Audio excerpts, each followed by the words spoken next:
మా తమ్ముడు కౌశిక్ రెడ్డి గారి అవకాశం కల్పించినందుకు కౌశిక్ గారికి ధన్యవాదాలు. సో ముఖ్యంగా రాష్ట్రంలో ఏం జరుగుతుందో మీరందరూ కూడా చూస్తూ ఉన్నారు.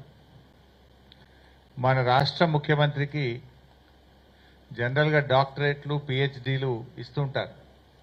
ఎవరైతే అద్భుతంగా రీసెర్చ్ చేసి బాగా పనిచేస్తే గౌరవ డాక్టరేట్లు ఇస్తుంటారు, బాగా చదివితే పిహెచ్డీలు ఇస్తారు. ఈ అబద్ధాలు ఆడడంలో రాష్ట్ర ముఖ్యమంత్రి రేవంత్ రెడ్డికి డబుల్ పిహెచ్డీ ఇవ్వచ్చు, డాక్టరేట్ ఇవ్వచ్చు. అంటే అబద్ధాలను కూడా పట్టబగలు నిర్భయంగా మాట్లాడుతుంటాడు ఆయన, గోబల్స్ ప్రచారం చేస్తుంటాడు. సరే, ఒకసారి ఒకరిని మోసం చేయొచ్చు కానీ ఎప్పుడూ అందరినీ మోసం చేయలేవు అనే విషయాన్ని ఆయన గుర్తుపెట్టుకోవాలి. కర్ణాటకలో 5 గ్యారంటీలని, తెలంగాణలో 6 గ్యారంటీలని ప్రజలను మభ్యపెట్టారు. 100 రోజుల్లో అమలు చేస్తామని బాండ్ పేపర్ల మీద ఇచ్చి ప్రజల్ని మోసం చేశారు. అదే మోసాన్ని మహారాష్ట్రలో చేయాలనుకున్నారు. మహారాష్ట్రకు పోయి అక్కడ కూడా 5 గ్యారంటీలు అని చెప్పారు. కానీ మహారాష్ట్రకు తెలంగాణకు బాగా అవినాభావ సంబంధం ఉంటుంది. మన బార్డర్ దాదాపు 1000 కిలోమీటర్ల బార్డర్, తెలంగాణకు మహారాష్ట్రకు 1000 కిలోమీటర్ల బార్డర్ ఉంటుంది ఆల్మోస్ట్. అంతేకాకుండా చాలా మంది తెలంగాణ ప్రజలు మహారాష్ట్రలో ఉంటారు, మహారాష్ట్ర ప్రజలు తెలంగాణలో ఉంటారు. వెనకట కూడా హైదరాబాద్ మహారాష్ట్ర అని, హైదరాబాద్ రాష్ట్రంలో భాగంగా ఉండే మహారాష్ట్ర కూడా ఉంటుంది. అందువల్ల అక్కడ చాలా మోసం చేసే ప్రయత్నం చేసిండ్రు. ఏమని? మహిళలకు 3000 ఇస్తామని, రైతులకు రుణమాఫీ చేస్తామని, ఇలా అనేక రకమైన హామీలు మహారాష్ట్రలో ఇచ్చారు. ఇంకా మన మంత్రి గారు, మన మంత్రులు, మన ముఖ్యమంత్రి కూడా పోయి ఆడ ప్రచారం చేసిండ్రు. వీళ్ళని చూడంగానే తెలంగాణలో ఎగబెట్టిన యాదికి వచ్చినాయి మహారాష్ట్ర ప్రజలకు. తెలంగాణలో రుణమాఫీ కాలేదు, ఈడొచ్చి అబద్ధాలు చెప్తున్నారు, మమ్మల్ని కూడా మోసం చేస్తారు. తెలంగాణలో మహిళలకు 2500 ఇస్తామని మోసం చేసిండ్రు, వీళ్ళు ఇక్కడ 3000 ఇస్తామని మోసం చేస్తుందని ఈ రేవంత్ రెడ్డో, ఉత్తమ్ కుమార్ రెడ్డో, కోమటిరెడ్డి గారో వీళ్ళందరూ ప్రచారానికి పోయినారు. వీళ్ళు మేమంతా తెలంగాణలో ఎగబెట్టినాం, తెలంగాణలో మోసం చేసినాం, మీకు కూడా చేస్తామని చెప్పనీకి పోయినారు. మహారాష్ట్ర ప్రజలు ఈ 6 గ్యారంటీల మోసాల్ని గ్రహించింది కనుకనే కాంగ్రెస్ పార్టీకి గుణపాఠం చెప్పిండ్రు. అయిందా రుణమాఫీ? 101 దేవుళ్ల మీద ఒట్టు పెట్టి రుణమాఫీ విషయంలో రైతుల్ని మోసం చేసిన వ్యక్తి మన రాష్ట్ర ముఖ్యమంత్రి రేవంత్ రెడ్డి గారు. ఇంకా తెలంగాణలో మోసం చేసింది జాలదు, మహారాష్ట్ర ప్రజల్ని కూడా మోసం చేస్తామని ఆడ ప్రచారం చేయబోయింది. వాళ్ళు అన్ని గ్రహించిండ్రు. ఇక్కడ మహిళలకు 2500 రాలేదు, వృద్ధులకు 4000 పెన్షన్ రాలేదు, రైతు భరోసా 1500 రాలేదు, రుణమాఫీ జరగలేదు, బోనస్ బోగస్ అయిపోయింది, తులం బంగారం అందలేదు. అన్ని విషయాలు అర్థమైనాయి కనుకనే మహారాష్ట్రలో కాంగ్రెస్ పార్టీ గుణపాఠం చెప్పిండ్రు. సో ఇప్పటికైనా రేవంత్ రెడ్డి గారు, కాంగ్రెస్ నాయకులు కళ్ళు తెరువుండ్రి, బుద్ధి తెచ్చుకొని మీరు 100 రోజుల్లో అమలు చేస్తామన్న 6 గ్యారంటీలు వెంటనే అమలు చేయాలని చెప్పి బీఆర్ఎస్ పార్టీ డిమాండ్ చేస్తుంది. ఎందుకంటే మీరు మోసం చేసిండ్రు, బాండ్ పేపర్ల మీద రాసిచ్చి మోసం చేసిండ్రు, దేవుళ్ల మీద ఒట్లు పెట్టి మోసం చేసిండ్రు. సో కర్ణాటక ఓటమి తర్వాతనైనా మోసాలు మానండి, ప్రజలకిచ్చిన హామీలు అమలు చేయమని బీఆర్ఎస్ పార్టీ డిమాండ్ చేస్తా ఉంది. మీ 7వ గ్యారంటీ ప్రజాస్వామ్యం అసలు లేదు. ఈ రాష్ట్రంలో ప్రజాస్వామ్యం ఖూనీ అయిపోయింది. లగిచర్లకు కనీసం మహిళా సంఘాలు, నిజ నిర్ధారణ సంఘాలు, లోకల్ ఎంపీ, బీఆర్ఎస్ నాయకులు, ప్రతిపక్ష నాయకుడు మధుసూదనాచారి గారు పోతే కూడా పోకుండా మీరు ఆపుతా ఉన్నారు. అంటే ప్రజాస్వామ్యం లేకుండా అయిపోయింది రాష్ట్రంలో. అంతేందుకు, మన హుజురాబాద్ లో కేసీఆర్ గారు దళిత బంధు పథకం లాంచ్ చేశారు. మనము 18,500 కుటుంబాలకు దళిత బంధు ఇచ్చారు కేసీఆర్ గారు. అందులో కొంతమందికి సెకండ్ ఇన్స్టాల్మెంట్ రావాలి, డబ్బు కూడా విడుదలైంది, కలెక్టర్ దగ్గర డబ్బులు ఉంది, అకౌంట్లో ఉన్నాయి డబ్బులు. అవి వాడుకోవడానికి అవకాశం ఏమంటే దళితులని చూడకుండా లాఠీ చార్జ్ చేయడం, దళిత మహిళల మీద కూడా కేసు పెట్టడం, మా ఎమ్మెల్యే కౌశిక్ రెడ్డి గారి మీద దాడి చేసి ఆయనను ప్రాణాపాయం ఆల్మోస్ట్ అసలు ఏమైనా జరిగిందా అన్నంత ఆందోళన కలిగింది మాకు. సో అంత ఆ రకమైనటువంటి అరాచకాలకు పాల్పడతా ఉన్నారు. కొత్త పథకాలు దేవుడెరుగు. ఆల్రెడీ కేసీఆర్ గారు ఇచ్చిన దళిత బంధు, వాళ్ళ అకౌంట్లలో పడ్డ డబ్బులు, విడుదలైన డబ్బులు వాడుకోవడానికి కూడా అనుమతి ఇవ్వకుండా మేమేమో దళిత పక్షపాత పార్టీ అంటారు. ఇదేనా?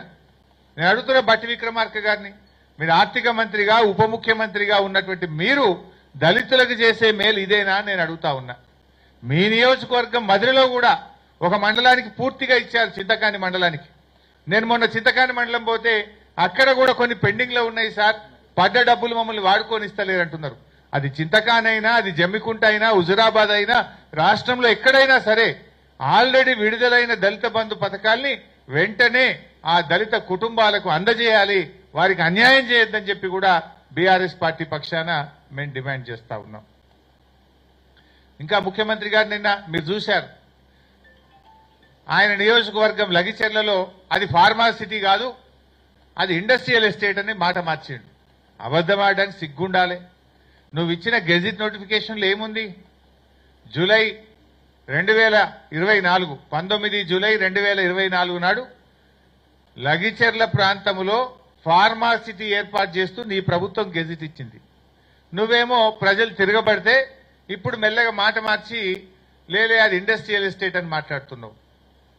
నువ్వు చూసుకో ఒకసారి, నువ్వు ఇచ్చిన గెజిట్ 19 జూలై 2024 నాడు ఫార్మాసిటీ ఏర్పాటు చేస్తున్నట్టు నువ్వు గెజిట్ ఇచ్చినావు. సరే, నిజాన్ని నిర్భయంగా ఒప్పుకో, తప్పైంది, నేను ఫార్మాసిటీకే ఇచ్చినా, నేను పొరపాటు చేసిన, ఆ ఫార్మాసిటీ గెజిట్ ను విత్డ్రా చేసుకుంటున్నా అని చెప్పి విత్డ్రా చేసుకో. తప్పును బహిరంగంగా ఒప్పుకుంటే ప్రజలు క్షమిస్తారు, బుకాయిస్తే ప్రజలు క్షమించరు. నువ్వు బుకాయించే ప్రయత్నం చేస్తున్నావు. 19th జూలై 2024 నాడు ఫార్మాసిటీ ఏర్పాటు చేస్తూ నువ్వు గెజిట్ నోటిఫికేషన్ ఇచ్చినావు. దాన్ని రద్దు చేయి, ఫస్ట్ దాన్ని విత్డ్రా చేసుకో. అది ఇండస్ట్రియల్ ఎస్టేట్ గా మళ్ళీ కొత్త గెజిట్ నోటిఫికేషన్ ఇస్తేనే అది ప్రజలు నమ్మేటువంటి అవకాశం ఉంటుంది. అయినా అక్కడ ప్రజలు ఏమంటున్నారు? అసలు నీ నియోజకవర్గంలో నిన్ను ఓటేసి గెలిపించిన ప్రజలతో మాట్లాడడానికి నీకు ఎందుకు అంత భయం? వెళ్ళు, ఆ గ్రామానికి వెళ్ళు, ఆ ప్రజలతో కూర్చో, ఆ ప్రజలతో కూర్చొని మాట్లాడు. పోలీసులను హంగు ఆర్భాటాలు లేకుండా ఆ ప్రజల దగ్గరికి వెళ్ళు, ఆ ప్రజలతో కూర్చొని మాట్లాడి వాళ్ళ సమస్యని పరిష్కరించు. కానీ పోలీసులను ఉపయోగించో, అక్రమ కేసులు పెట్టో నువ్వు బెదిరిస్తే నడవదు. ఏమనంటే కుట్రదారులు, అసలు కుట్రదారుడు నువ్వు. ఫార్మాసిటీ పెట్టి ఇవాళ ఇండస్ట్రియల్ ఎస్టేట్ అని మాట మార్చిన కుట్రదారుడివి నువ్వు. నిజానికి ఇవాళ నువ్వు తప్పు చేసినావు.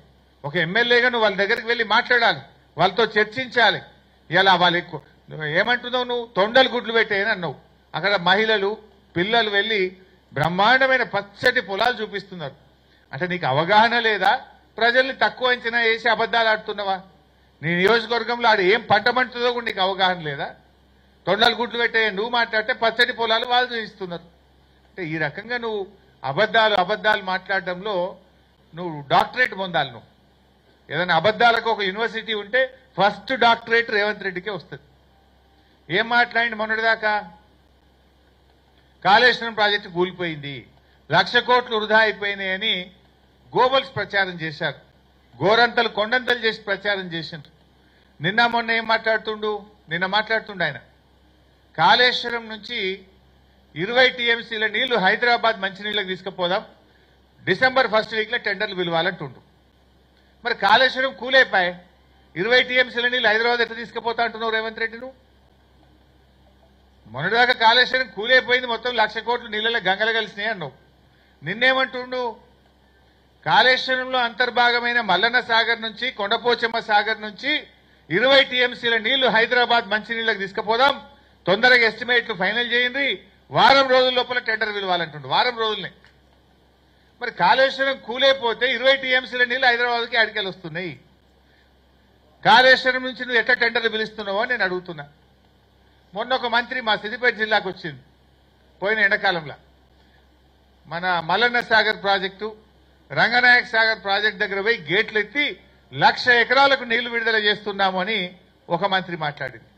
మరి కూలిపోయిందని రేవంత్ రెడ్డి అంటాడు. ఒక మంత్రి గారు వచ్చేమో కాళేశ్వరంలో భాగంగా రంగనాయక సాగర్, మల్లన్న సాగర్ నుంచి ఈ వేసవి కాలంలో రెండవ పంటకు 1,00,000 ఎకరాలకు నీళ్లు విడుదల చేస్తున్నా అని ఒక మంత్రి గారు చెప్పారు. వ్యవసాయ మంత్రి మొన్న ఢిల్లీకి పోయిండు. ఢిల్లీకి పోయి ఈ వ్యవసాయానికి సంబంధించినటువంటి సదస్సులో పాల్గొని గత 10 సంవత్సరాల్లో మా తెలంగాణ రాష్ట్రం అన్నపూర్ణగా ఎదిగింది, గత 10 ఏళ్లలో తెలంగాణలో ధాన్యం ఉత్పత్తులు బాగా పెరిగినాయని చెప్పిండు. వ్యవసాయ మంత్రి ఏమో 10 ఏళ్లలో తెలంగాణ అన్నపూర్ణ అయిందంటారు. ఇంకో మంత్రి ఏమో 1,00,000 ఎకరాలకు రంగనాయక సాగర్ మల్లన్న సాగర్కి నీళ్లు విడుదల చేస్తున్నా అని మల్లన్న సాగర్ గేట్లెత్తి రంగనాయక సాగర్ గేట్లెత్తి నీళ్లు విడుదల చేసి నీళ్లు ఇస్తున్నా అంటారు. ఇక రేవంత్ రెడ్డి ఏమో కాళేశ్వరంలో భాగంగా ఉన్న మల్లన్న సాగర్ కొండపోచమ్మ సాగర్ నుంచి 20 టీఎంసీలు హైదరాబాద్ కు మంచినీళ్లు తీసుకుపోతా అంటాడు. ఇదే రేవంత్ రెడ్డి ఇంకేమంటుండు, మూసి పారిశుద్ధ్యాన్ని పారదోలడం కోసం కాళేశ్వరం ప్రాజెక్టు నుంచి 5 టీఎంసీల నీళ్లు తీసుకుపోయి మూసీ నదిని మొత్తం కూడా శుభ్రం చేస్తాం, గోదావరి జలాలను తీసుకుపోయి మూసీలో ఇడిస్తా అంటాడు. మరి కాళేశ్వరం కూలైపోతే మూసీకి 5 టీఎంసీల నీళ్లు ఆడికెళ్ళిపోతాయి. కాళేశ్వరం కూలైపోతే హైదరాబాద్ నగరానికి 20 టీఎంసీల మంచినీళ్లు ఆడికెళ్ళిపోతున్నాయి. కాళేశ్వరం కూలైపోతే మీ మంత్రి గారు రంగనాయక సాగర్ మల్లన్న సాగర్ నుంచి 1,00,000 ఎకరాలకు నీళ్లు ఇస్తా అని ఎట్లా చెప్తుండ్రు? అంటే దీన్ని బట్టి ఏమర్థమవుతుంది? అయితే కాళేశ్వరం కూలిపోవడం అబద్ధం, రేవంత్ రెడ్డి అన్ని గోబల్స్ చెప్పిండు, అబద్దాలు ఆడిండు అనేటువంటి విషయం అర్థమవుతుంది. ఏది నిజం ఏది అబద్ధం ఇప్పుడు ప్రజలకు అర్థమైతలేదా? నిజం నిలకడ మీద తెలుస్తుంది అన్నట్టు కాళేశ్వరంలో కేవలం 29 కాంపోనెంట్లలో ఒక కాంపోనెంట్లో 2 పిల్లర్లు మాత్రమే పోయినాయి. 29 కాంపోనెంట్లలో మేడిగడ్డ అనేది ఒక కాంపోనెంట్. ఆ మేడిగడ్డలో 156 పియర్స్ ఉంటే అందులో కేవలం 2 పియర్స్ మాత్రమే పోయినాయి. దానికి నువ్వు గోరంతలు కొండంతలు ప్రచారం చేసి గోబల్స్ ప్రచారం చేసినావు. ఇలా మల్లన్న సాగర్ ఇంటాక్ట్ ఉంది, రంగనాయక సాగర్ ఇంటాక్ట్ ఉంది. ఇప్పుడు యాసంగి పంటకు అన్నపూర్ణ నుంచి మిడ్ మానేర్ నుంచి ఇవన్నీ పారే నీళ్లు కాళేశ్వరంలో భాగం కాదా? రేపు యాసంగి పంటకు నీళ్లు ఇయ్యమా మనం? ఈ రకంగా అబద్దాలు మాట్లాడుతున్నారు. ఇవాళ సగం తెలంగాణకు మంచినీళ్లు కూడా కాళేశ్వరంలో భాగంగానే పోతా ఉన్నాయి, సాగునీరు కూడా పోతా ఉంది.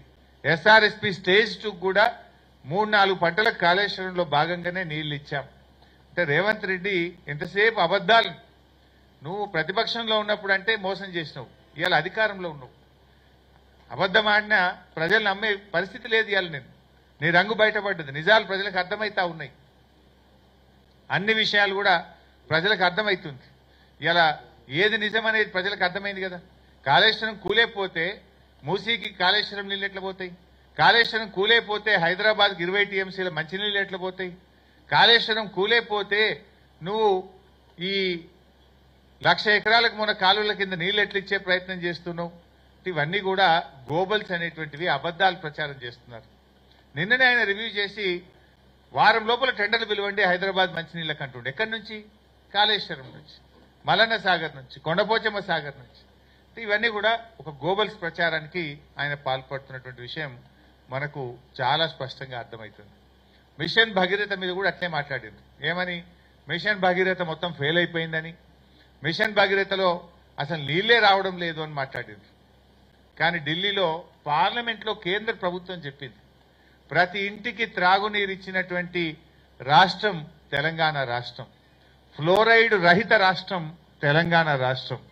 స్వయంగా ప్రధానమంత్రి ఒక దశలో పార్లమెంట్లోనే మెచ్చుకున్నాడు. కేసీఆర్ ఎప్పుడొచ్చినా మంచినీళ్ల గురించి సాగునీరు గురించి అడుగుతాడు తప్ప నన్ను ఏం అడగడు అనే విషయాన్ని లోక్సభలో ప్రధానమంత్రి గారే చెప్పిండ్రు ఒక సందర్భంలో.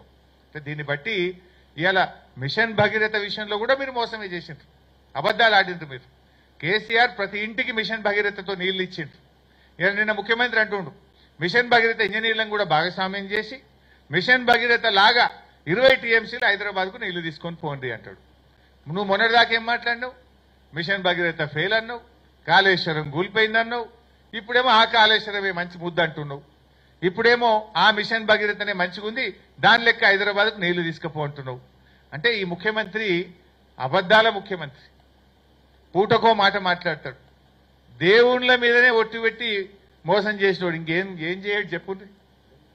దేవుడినే మోసం చేసిన నువ్వు ప్రజల్ని మోసం చేయవా? నీకు అబద్దాలు లెక్కనా? అందుకే నీకు డాక్టరేట్ ఇవ్వాలని చెప్పి కూడా మేము రికమెండ్ చేస్తున్నాం. ఈ మధ్య కాంగ్రెస్ వాళ్ళు ప్రచారం చేస్తున్నారు, ఈసారి 1,61,00,000 మెట్రిక్ టన్నుల వడ్లు పండినాయి, ఇదంతా మా ఘనత, మా కాంగ్రెస్ పార్టీ గొప్పతనము అని మాట్లాడుతున్నారు. చెప్పుకోవడానికన్నా సిగ్గుండాలి. ఈ రాష్ట్రాన్ని పాలించింది 50 ఏండ్లు కాంగ్రెస్ పార్టీ, 16 ఏండ్లు తెలుగుదేశం పార్టీ. ఈ రేవంత్ రెడ్డి అంటే ఆయన ఇప్పుడున్నది కాంగ్రెస్, నిన్నటిదాకా ఉన్నది తెలుగుదేశం, గా 2 పార్టీలే కదా. 50 ఏండ్లు ఆ పార్టీ, 16 ఏండ్లు ఈ పార్టీ ఉంటే 2014లో బీఆర్ఎస్ ప్రభుత్వం అధికారంలోకి వచ్చినాడు ఈ రాష్ట్రంలో పండిన వడ్లు 30 లక్షల మెట్రిక్ టన్నులు, కేవలం 30 లక్షల మెట్రిక్ టన్నులు. కేసీఆర్ దిగిపోయేనాడు పండిన ఎంత? 1,54,00,000 మెట్రిక్ టన్నులు. ఒక పంటకే చెప్తున్నాయి. 30 లక్షలు ఎక్కడ, 1,54,00,000 ఎక్కడ? మరి 56 ఏండ్లు మీరు పాలిస్తే 30 లక్షల మెట్రిక్ టన్నుల వడ్లే ఎందుకు పండినాయి? ఎందుకు 30 లక్షలు మీరు దాటలేదు? 50 ఏండ్ల కాంగ్రెసు, 16 ఏండ్ల తెలుగుదేశం ఇద్దరు కలిపితే కూడా 30 లక్షలు దాటకపోతుంది కదా. మరి 10 ఏండ్లలోనే కేసీఆర్ గారు 1,56,00,000 మెట్రిక్ టన్నుల ధాన్యం పండించిందంటే అది కేసీఆర్ గొప్పతనమా, కాంగ్రెస్ గొప్పతనమా? కేసీఆర్ గారు మిషన్ కాకతీయ కింద చెరువులు బాగా చేస్తే భూగర్భ జలాలు పెరిగినాయి. ప్రాజెక్టు కాలువలతోని చెరువులకు అనుసంధానం చేసిండ్రు. పెద్ద ఎత్తున చెక్ డ్యాంలు నిర్మాణం చేసిండ్రు. పెండింగ్ ప్రాజెక్టులు పూర్తి చేసిండ్రు. కొత్త ప్రాజెక్టులు పూర్తి చేసిండ్రు. కృష్ణా గోదావరి నదీ జలాలను తెలంగాణ భూభాగానికి మళ్లించారు. నీటి తీరువా రద్దు చేశారు. రైతు బంధు కింద ఎకరానికి 10,000 ఇచ్చారు. 1,00,000 కోట్ల రూపాయలతో విద్యుత్ పంపిణీ వ్యవస్థను బలోపేతం చేసి 24 గంటల మోటార్లు కాలని, ట్రాన్స్ఫార్మర్లు కాలని నాణ్యమైన కరెంట్ ఇచ్చారు. ఇవన్నీ కేసీఆర్ గారు చేయడం వల్ల 1,56,00,000 మెట్రిక్ టన్నుల పంట పండింది. మీరు చేసింది ఏమనుంటే చెప్పండి. కరెంట్ ఇచ్చింది కేసీఆర్, మిషన్ కాకతీయలో చెరువులు బాగు చేసింది కేసీఆర్, దేశంలో నగదు బదిలీ పథకం రైతులకు ప్రారంభించింది ఇదే జమ్మికుంటలో కేసీఆర్ గారు, ఇదే హుజురాబాద్ కాన్స్టిట్యున్సీలో ప్రారంభించారు. రైతులకు ఇవాళ మేం చేసినాం. ఆనాడు మీరు ప్రాజెక్టుల కింద చెరువులకు తూములు పెట్టడానికే మీరు అలో చేయలే ఉమ్మడి ఆంధ్రప్రదేశ్లో. అప్పటి కాంగ్రెస్ అయినా అప్పటి తెలుగుదేశం అయినా అన్ని కాలువలకు తూములు పెట్టి చెరువులను ప్రాజెక్టుల కింద నింపిన ఘనత కేసీఆర్ గారిది. మీరు చేసింది ఏమో చేసిండ్రు. మీరు కూడా ఏం చేసిండ్రు అంటే 101 దేవుళ్ళ మీద ఒట్టు పెట్టి రుణమాఫీని ఎగ్గొట్టిండ్రు. కరోనా ఉన్న కేసీఆర్ గారు రైతు బంధు ఇస్తే ఆ రైతు బంధు పథకాన్ని ఎగ్గొట్టారు. ఇంతకు మించి మీరు చేసింది ఏముంది రైతులకు? ఒక్క మంచి పని చెప్పండి మీరు రైతులకు. వరంగల్లో 9 హామీలు ఇచ్చారు రైతు డిక్లరేషన్ పెట్టి. 9 హామీల్లో ఒక్కటి అమలైందా అని నేను అడుగుతా ఉన్నా. రైతు కూలీలకు 12,000 అన్నారు, ఇచ్చిండ్రా? కౌలు రైతులకు 15,000 అన్నారు, ఇచ్చిండ్రా? రైతు భరోసా 15,000 అన్నారు, ఇచ్చిండ్రా? 10 రకాల పంటలకు బోనస్ అన్నారు, ఇచ్చారా? రుణమాఫీ మొదటి సంతకం మొదటి రోజే రుణమాఫీ చేస్తామన్నారు, చేశారా? అసలు రైతులకు ఇచ్చిన 9 హామీల్లో ఒక్క హామీ అమలైందా అని నేను అడుగుతున్నా. ఇంకా ఈ ఘనతకు ముఖ్యమంత్రి గారు మహబూబ్ నగర్ లో వీళ్ళు ఏడాదైన సందర్భంగా 3 రోజుల పాటు రైతు వారోత్సవాలు జరుపుతారట. ఏం చెప్తావు రైతు వారోత్సవాల? మీకు అన్ని ఎగబెట్టినాం, మోసం చేసినాం, దేవుని మీద ఒట్టు పెట్టి మిమ్మల్ని ఆగం పట్టించినాం అని రైతు వారోత్సవాలు జరుపుతావా? 3 రోజుల పాటు రైతు వారోత్సవాలు జరుపుతారట వీళ్ళు మహబూబ్ నగర్లో. వీళ్ళ ఏడాది పాలన గొప్పగా చేసిందట రైతులకు. ఏం చేసిండ్రు? మార్కెట్లో పోతే వడ్లు కొనే దిక్కు లేదు, పత్తి కొనే దిక్కు లేదు. మొన్న నేను ఖమ్మం పోతే 6,500కి మించి ఏ ఒక్క రైతుకు కూడా వాళ్ళకి పత్తికి డబ్బులు రావడం లేదు. 7,520 మద్దతు ధర ఉంటే యావరేజ్ ఖమ్మం మార్కెట్లో పత్తి రైతులకు లభించింది కేవలం 6,500. అంటే క్వింటల్ పత్తి మీద ప్రతి రైతు 1,000 రూపాయలు నష్టపోయిండు. నువ్వు చెప్పిందేమో 500 బోనస్, జరిగిందేమో 1,000 రూపాయలు తుట్టి. అంటే 1,500 రూపాయలు ఓ క్వింటల్ మీద పత్తి రైతులకు నువ్వు మోసం చేసినావు. వరి ధాన్యం 1,600కి 1,700కి అమ్ముకుంటున్నారు, 1,800కి అమ్ముకున్నారు బయట. సన్నాలకు బోనస్ అన్నావు, సన్నాలన్నీ కూడా ఎక్కడ కూడా బోనస్ వస్తున్న పరిస్థితి లేదు. నువ్వు చెప్పింది 46 లక్షల మెట్రిక్ టన్నుల సన్నాలు కొంటామన్నావు. 46 కాదు కదా, 4 లక్షలు దాటలే ఇప్పటికీ. అంత కలిపితే 10,20 లక్షలు కూడా దాటట్లేదు. అంటే అన్ని విషయాల్లో రైతుల్ని మోసం చేసిండ్రు. అందుకే ఇలా మహారాష్ట్రలో కూడా వీళ్ళ మోసాలను గమనించిండ్రు. వీళ్ళ రైతు భరోసా బోగస్ అయిపోయింది, మహిళలకు 3,000 బోగస్ అయిపోయింది, రుణమాఫీ కాలేదు, పింఛన్ 4,000 రాలేదు. కనుకనే ఈరోజు మహారాష్ట్రలో మీకు ఘోరమైనటువంటి ఓటమి. ఎక్కడెక్కడైతే రేవంత్ రెడ్డి ప్రచారం చేసిండో, ఎక్కడెక్కడైతే తెలంగాణ కాంగ్రెస్ మంత్రులు ప్రచారం చేసిండ్రో ఆడ మొత్తం కాంగ్రెస్ పార్టీ తుడుచుకుపెట్టుకుపోయింది. సఫా 2-3 నెలల ముందు మంచిగుంటే వీళ్ళు పోకముందు కాంగ్రెస్ గెలుతుంది అన్నట్టు అన్నారు. ఎప్పుడైతే వీళ్ళు పోయినరో వీళ్ళ ముఖాలు యాదికొచ్చినాయి, వీళ్ళు తెలంగాణలో అన్ని ఎగబెట్టిరని. ఒక 3 నెలల కింద కాంగ్రెస్ మంచిగానే ఉంది గెలుతుంది అన్నట్టుగా అందరు. ఆ కూటమి ఏది వీళ్ళ ఇండియా కూటమా ఇదో కూటమి, ఈ కూటమి మంచిగానే ఉంది గెలుతుండొచ్చు, బాగా తగ్గఫర్ ఉంది అన్నారు. ఈ రేవంత్ రెడ్డి కాంగ్రెస్ మంత్రులు ప్రచారానికి పోయినప్పటి నుంచి అది కిందికి పడ్డది కదా, లేసులేదు కదా. అందులో బార్డర్ ఏది తెలంగాణ బార్డర్లో వీళ్ళు ఎక్కువ తిరిగిరు, విదర్భ మరట్వాడ ఆడ మొత్తం కుదిరిచిపెట్టుకపోయింది. వీళ్ళు ఏడైతే తిరిగినరో ఆడనే ఖతమైపోయింది. అంటే ఏది బిడ్డ మీరు తెలంగాణలో మోసం చేసింది చాలదని ఇంకా మమ్మల్ని మోసం చేసేందుకు వచ్చిండ్రా అని ఆ ప్రజలు తెలివికి వచ్చిండ్రు, మంచిగా బుద్ధి చెప్పారు మీకు. ఇప్పుడు నేను చెప్పదలుచుకుంది ఏంటంటే ఫైనల్ గా మహారాష్ట్ర ఓటమితోనైనా కళ్ళు తెరుగుండ్రి. ఇంకా మోసాలు, ఈ పిచ్చి పిచ్చి మాటలు, ఢిల్లీకి మూటలు కట్టుడు, ఈ పిచ్చి మాటలు మాట్లాడు బంద్ చేసి ప్రజలకు మా హామీ ఇచ్చిన 6 గ్యారెంటీలు వెంటనే అమలు చేయండి. 100 రోజులు కాదు 350 రోజులు దాటింది. ఇప్పటికైనా ఇంకా మాయ మాటలు, బోగస్ మాటలు బంద్ పెట్టుండి 6 గ్యారెంటీలు వెంటనే అవ్వాతాతలకు 4,000 పింఛన్ పాత బకాయిలతో ఇయ్యాలి. చంద్రబాబు నాయుడు ఇయ్యాలి. ఇప్పుడు రాగానే పాత 3 నెలలు కలిపి మంచిగా 12,000 ఇచ్చిండు ఒకటేసారి. నువ్వు కూడా ఇప్పుడు నువ్వు కూడా 4,000 కాడికి 11 నెలలు దాటి 12 నెలలు వచ్చింది. అంటే ఒక్కొక్క మహిళకి 24,000 రూపాయలు మన వృద్ధులకు బాకీ పడ్డావు, మహిళలకు 26,000 బాకీ పడ్డావు. అవన్నీ కూడా మహాలక్ష్మి కానీ వృద్ధులది కానీ ఇవన్నీ కూడా బకాయిలతో సహా చెల్లించాలని చెప్పి మేము కాంగ్రెస్ పార్టీని డిమాండ్ చేస్తున్నాం. ముఖ్యంగా జమ్మికుంటకు సంబంధించి కూడా ఈ మొన్న జరిగిన అక్రమ అరెస్టులు కానీ అక్రమ కేసులను తీవ్రంగా ఖండిస్తా ఉన్నాం. తక్షణమే బట్టి విక్రమార్క గారు చొరవ చూపి దళిత బంధు డబ్బులు ఏవైతే అకౌంట్లు ఫ్రీజ్ చేసిండ్రో వాటిని ఓపెన్ చేసి ఆయా దళిత కుటుంబాలు బాగుపడే విధంగా చర్య తీసుకోవాలని చెప్పి బీఆర్ఎస్ పార్టీ డిమాండ్ చేస్తుంది. 9వ తారీఖు నుంచి అసెంబ్లీ ఉందంటున్నారు. తప్పకుండా మొన్న జరిగిన సంఘటన మీద రాష్ట్ర వ్యాప్తంగా దళిత కుటుంబాలకు రావాల్సినటువంటి ఆ డబ్బుల మీద బీఆర్ఎస్ పార్టీ ఆ దళితుల పక్షాన అసెంబ్లీలో కూడా పోరాడుతుంది.